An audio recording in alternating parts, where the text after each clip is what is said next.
Open up your books to the first page of chapter 7 in the Reason for God.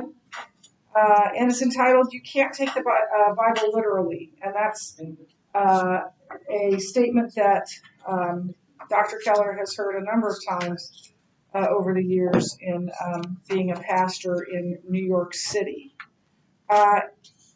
And it talks a lot. He talks a lot about, yes. Because that's the publisher.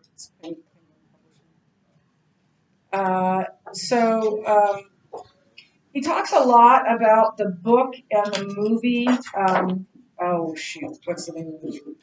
The Da Vinci Code. Thank you. Are any of you familiar with that? It's been quite a long time ago now that movie came out, that book came out, starring Tom Hanks. Anybody familiar with it? So it's based on the Gnostic belief and the Gnostic Gospels, like the Gospel of Peter, the Gospel of Thomas, that were far later than the Gospels we know of Matthew, Mark, Luke, and John. The belief was that Jesus, that the Roman Catholic Church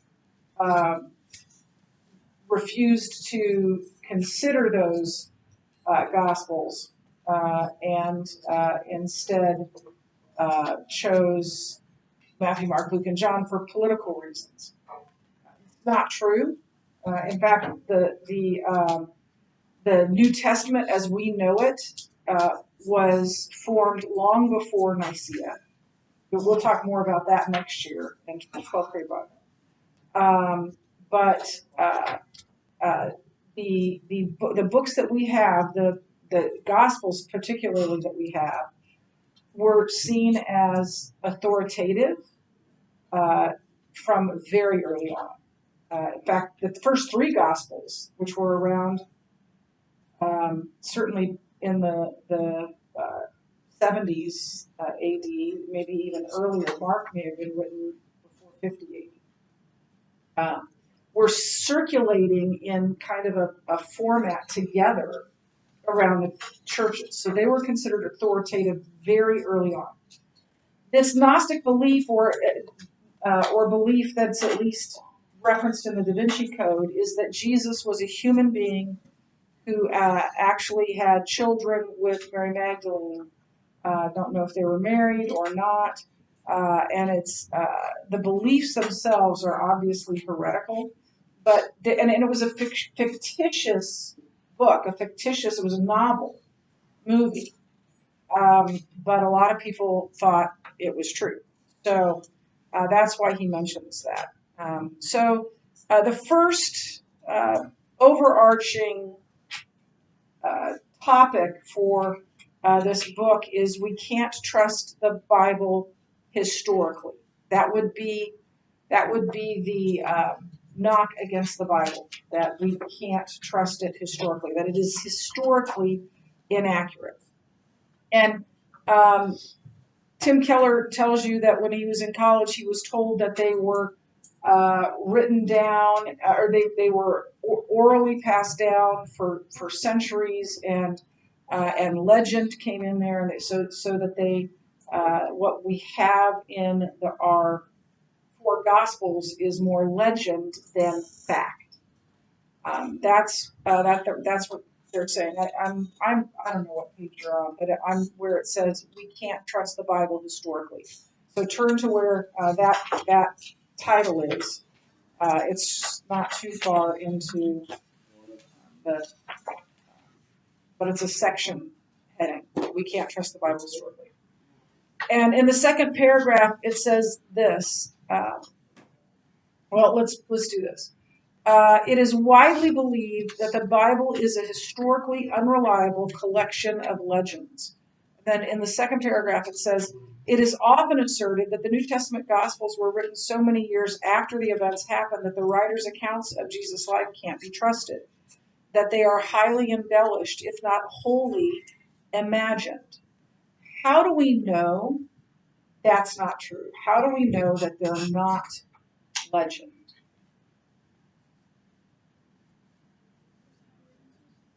They're eyewitnesses.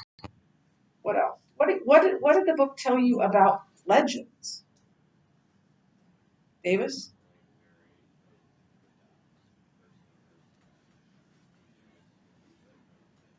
Okay, so let's just take one. What is the first one you said?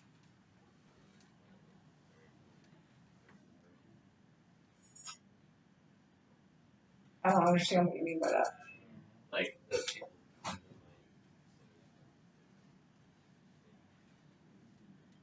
Right, that's what happens with things that are passed down orally. Although you need to remember that the ancient Middle East was an oral culture. Things were passed down orally, and they were very good at memorizing. Most Jewish males probably had the whole Old Testament memorized, so they were very good at that.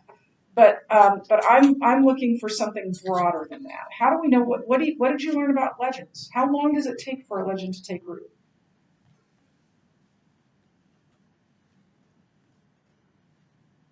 Let me ask the question this way: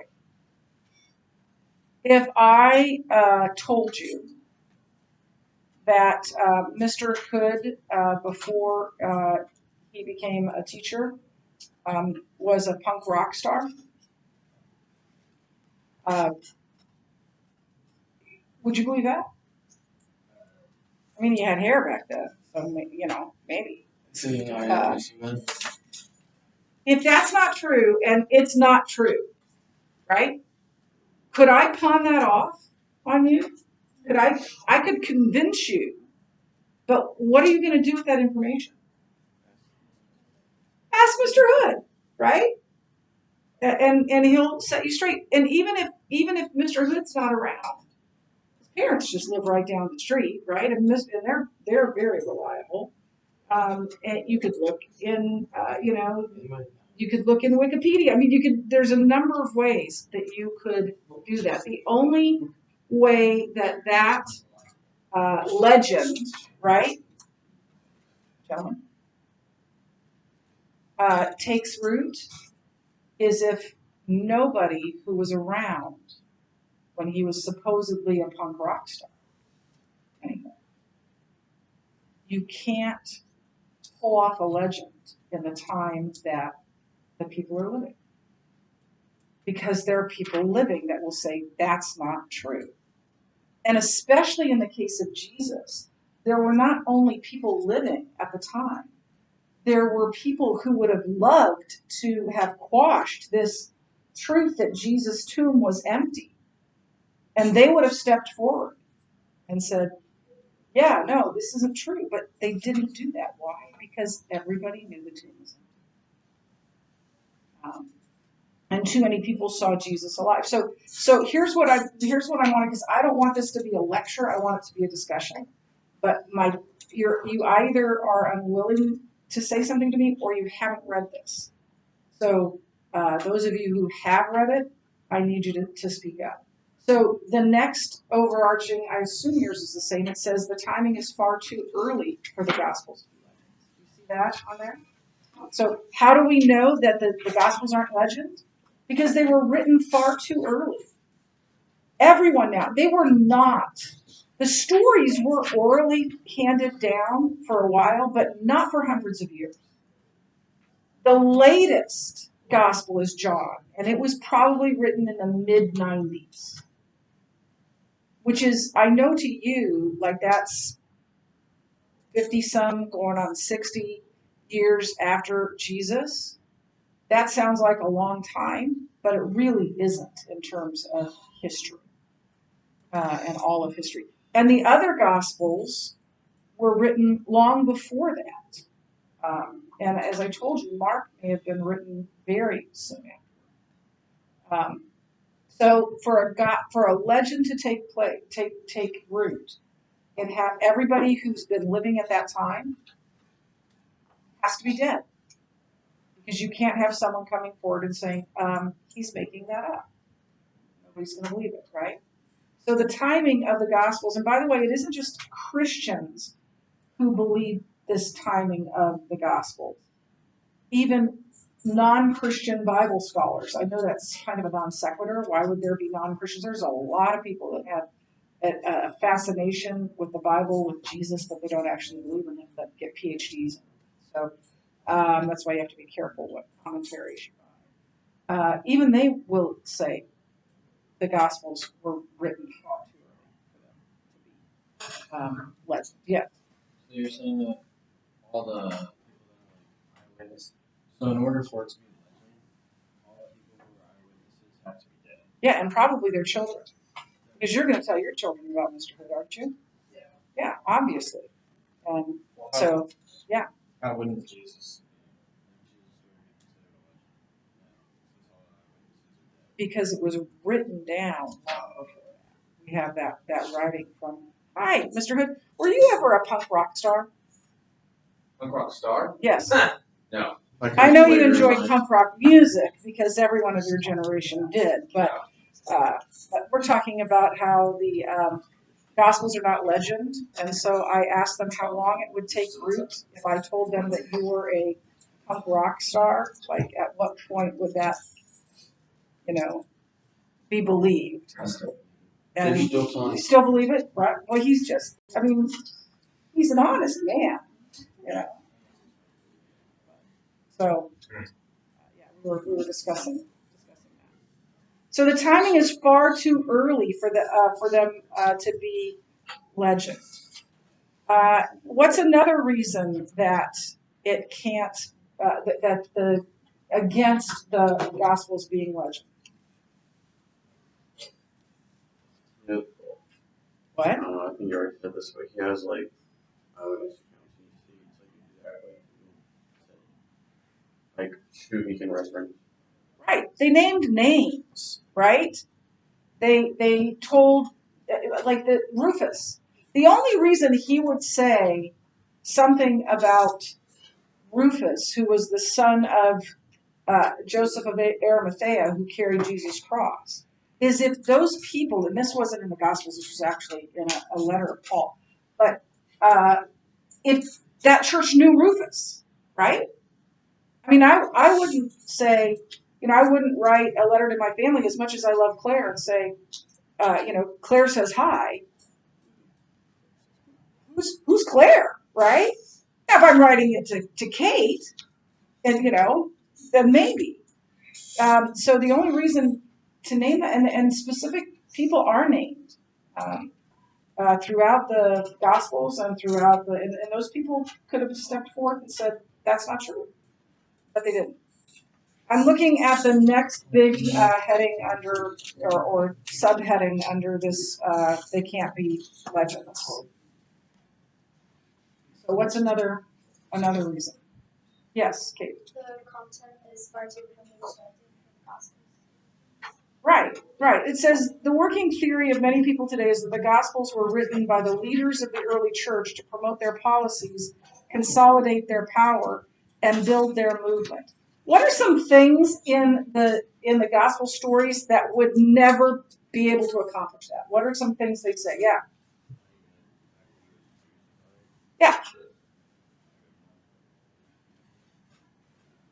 If you're going to have a hero, right, you want a conquering hero. You don't want a crucified. Nobody expected that. A crucified hero would be shameful. It would be a complete non sequitur. You can't have a crucified hero. He was crucified. People would have believed he deserved that. He must have been. I don't know what he did wrong, but he must have done something wrong, or else he wouldn't have been crucified. What else is counterproductive in the Gospels? Yes.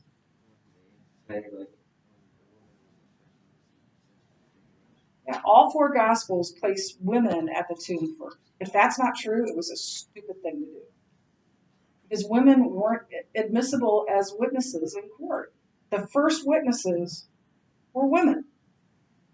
In that culture, in fact, there's one of the Gospels, I can't remember which one it is, but they go back to the disciples and say, he's risen, or the tomb's empty or something, and they just dismissed it because they were women.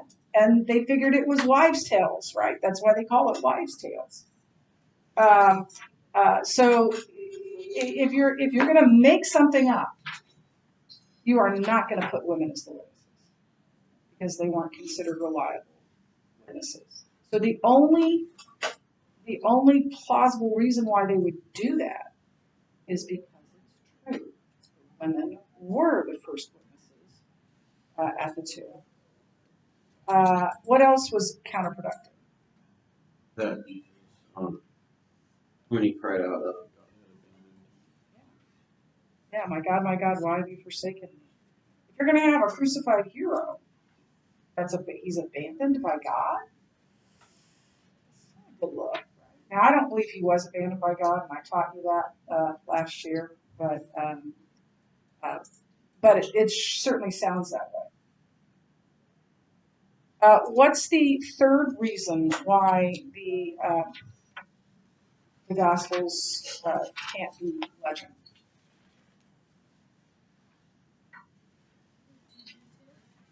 They're too detailed. That's the way we write fiction now, but it's not the way fiction and legend and tales, that were written in Jesus' day, in the ancient. They were broad. There were not details given, and the Gospels are very, very detailed. Luke is the one that says Jesus sweat drops of blood, and specific names and specific places. By the way, if you do a study, particularly of Paul's letters, and see the places that are named and the details that are given, there have even been some, like there's a governor of Corinth, I'm pretty sure it's Corinth, that people said this isn't true. The Bible's wrong here because there never was a governor with that name. And then they uncovered the road that he supervised being built, and on one of the stones it lists his name and the time that he was governor. Archaeology over and over and over again proves that the Bible is accurate. So they're writing detailed accounts, which would be reportage, which would be reporting, like a newspaper story, right? Or a history book, not legend, because legend would not do that, would not have those details. I'm going to read to you what C.S. Lewis says, not just because it's C.S. Lewis, but also because I want to explain his point, because it's important. So C.S. Lewis had a number of PhDs, and one of them in this very thing, right? And so he was a very brilliant man. It says this: I have been reading poems, romances, vision literature, legends, and myths all my life. I know what they are like. I know none of them are like this. Of the gospel text, are only two possible views. Either this is reportage, like news reporting, or history, or else some unknown ancient writer without known predecessors or successors, without anyone before them or anyone without them, suddenly anticipated the whole technique of modern novelistic realistic narrative. So either this is somebody telling what happened, or they found this whole new genre of writing, and without anything before it and anything after it, and plunked it down right there. In and of itself, right? So then he goes on to another sort um, of topic about we can't trust the Bible culturally. And it's a little bit hard to follow in places, but basically there are people who refuse to believe the Bible because women are told to be submissive to their husbands, or because it uses male pronouns, because it shows a regressive stance on women, or a unpopular stance on issues like divorce or sex or any number of things. And so they don't like what the Bible says culturally, what the Bible supports culturally. How does Tim Keller, how does the first way that, or slavery is another one. What is the first thing that Tim Keller advises those people to do if they have a problem with some of the cultural stuff in the Bible? What does he say?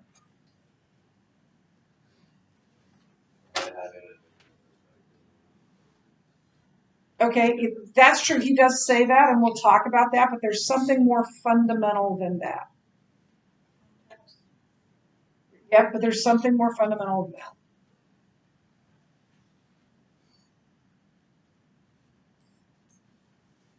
What did he say? What does he say is the most important thing?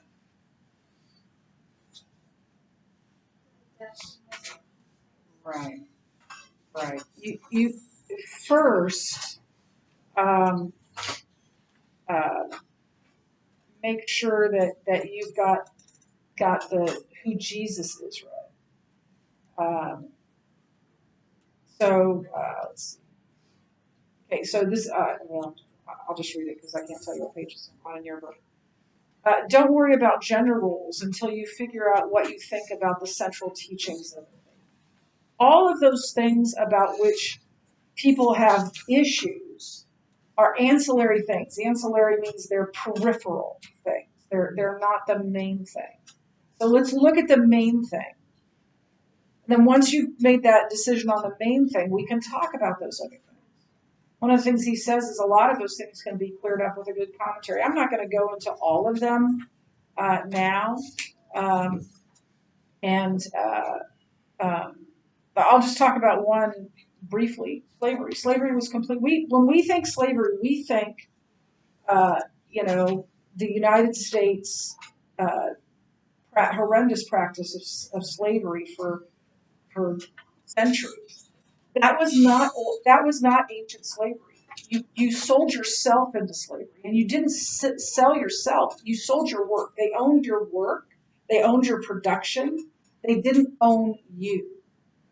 And people often decided to do that because it was a good way to get out of debt. And you served for a certain amount of time to repay your debts, and then you weren't a slave anymore. And a large portion of people did this, voluntarily did this. There was no kidnapping. There was no forced labor. You weren't owned.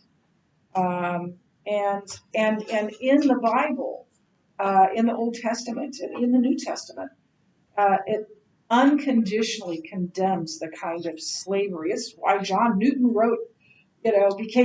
went from a slave trader to a follower of Christ, because he realized that what he was doing was unbiblical. And the Bible universally condemns in both the Old and New Testaments any sort of forced slavery, sort of kidnapping slavery, trafficking slaves, all of that. You can't own another person created in the image of God, bearing the image of God.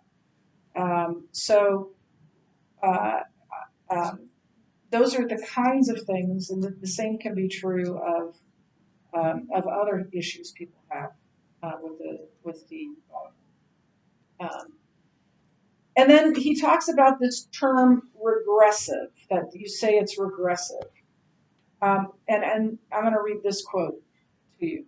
To reject the Bible as regressive is to assume that you have now arrived at the ultimate historic moment, from which all that is regressive and progressive can be discerned.